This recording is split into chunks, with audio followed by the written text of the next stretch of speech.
Hello friend, स्वागत है आप सभी का आपके अपने YouTube channel SST classes में।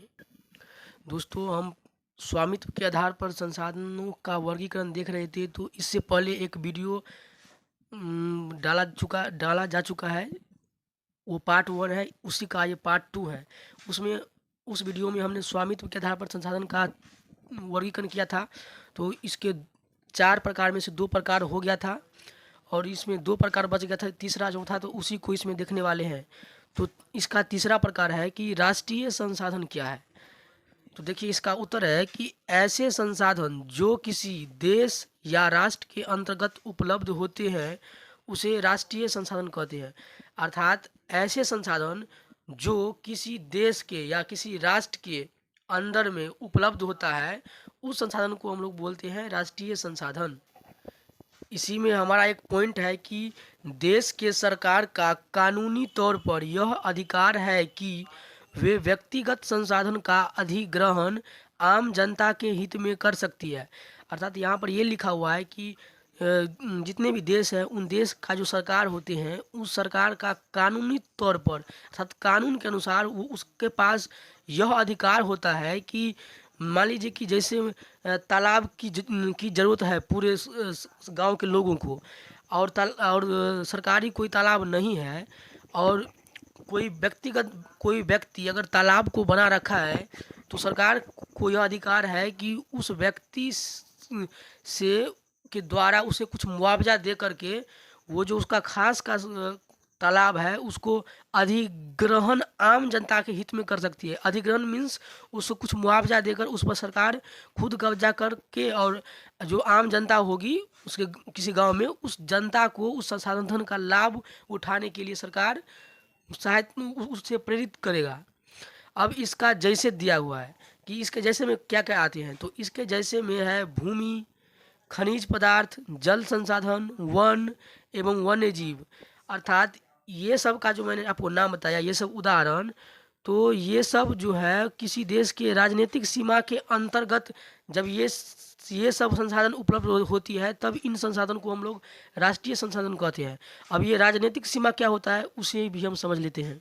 तो मान लीजिए कि ये नदी ऐसे करके गया है वो, और यहाँ पर मान लीजिए भारत देश है और ये चीन है, और तो और बीच में जो ऐसे करके लकीर बना हुआ है ये मान लीजिए कि राजनीतिक सीमा है। तो क्या होगा कि भारत देश में इस राजनीतिक सीमा के अंदर ही यानी इधर ही जितना भी संसाधन उपलब्ध रहेगा वो भारत देश का संसाधन होगा, अर्थात भारत देश का राष्ट्रीय संसाधन होगा। और फिर इस राजनीतिक सीमा के इधर जितना भी संसाधन उपलब्ध रहेगा वो सब चीन का संसाधन होगा, अर्थात चीन का राष्ट्रीय संसाधन होगा। तो आप हमें उम्मीद है कि आप इस चित्र के माध्यम से समझ चुके होंगे। इसी का अब चौथा प्रकार देख लेते हैं, वो है अंतर्राष्ट्रीय संसाधन। इसका डेफिनेशन है कि ऐसे संसाधन जो किसी देश के समुद्र तट से 200 किलोमीटर की दूरी छोड़कर बाकी समुद्र में पाए जाते हैं उसे अंतर्राष्ट्रीय संसाधन कहते हैं। इसे भी हम चित्र के माध्यम से समझ लेते हैं।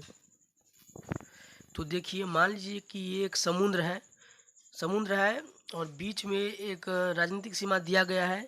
ये सीमा ये दर्शाता है कि इस सीमा से इधर भारत है और इधर चीन है।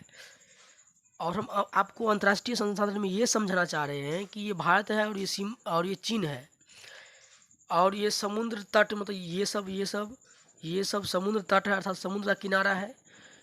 तो इस परिभाषा में क्या था कि समुद्र के तट से, अर्थात मान लीजिए कि ये समुद्र है, समुद्र की ये तट है, ये किनारा, यहाँ से 200 किलोमीटर तक की दूरी में जितना भी संसाधन रहेगा वो इस देश का होगा, अर्थात भारत का होगा।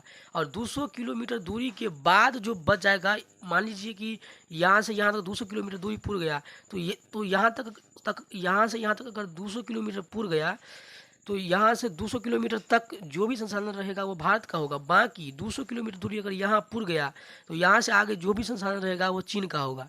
ठीक इसी प्रकार ये जैसे समुद्र का तट है और यहाँ से 200 किलोमीटर तक जो भी संसाधन रहेगा वो चीन का रहेगा, और 200 किलोमीटर अगर यहाँ तक पुर जाता है तो यहाँ से आगे जो भी संसाधन रहेगा वो भारत का रहेगा। तो वही बात इस परिभाषा में लिखा हुआ है। तो अब हम फिर से परिभाषा देख लेते हैं। परिभाषा क्या है कि ऐसे संसाधन जो किसी देश के समुद्र तट से, अर्थात हमने आपको दिखाया कि भारत देश था इस साइड, और उसके समुद्र तट से 200 किलोमीटर की दूरी छोड़कर बाकी समुद्र में जो भी संसाधन पाया जाएगा 200 किलोमीटर तक जो रहेगा वो उस देश का होगा, और 200 किलोमीटर के बाद जो संसाधन समुद्र में पाया जाएगा वो अंतर्राष्ट्रीय संसाधन कहलाएगा। अर्थात अंतर्राष्ट्रीय मतलब दूसरे देश का वो संसाधन कहलाएगा। तो दोस्तों, अगर आपको ये वीडियो अच्छा लगा है तो इसे लाइक करें, अपने दोस्तों में शेयर करें और चैनल को भी सब्सक्राइब कर लें ताकि इसी तरह का वीडियो आप लोगों को मिलता रहे। धन्यवाद।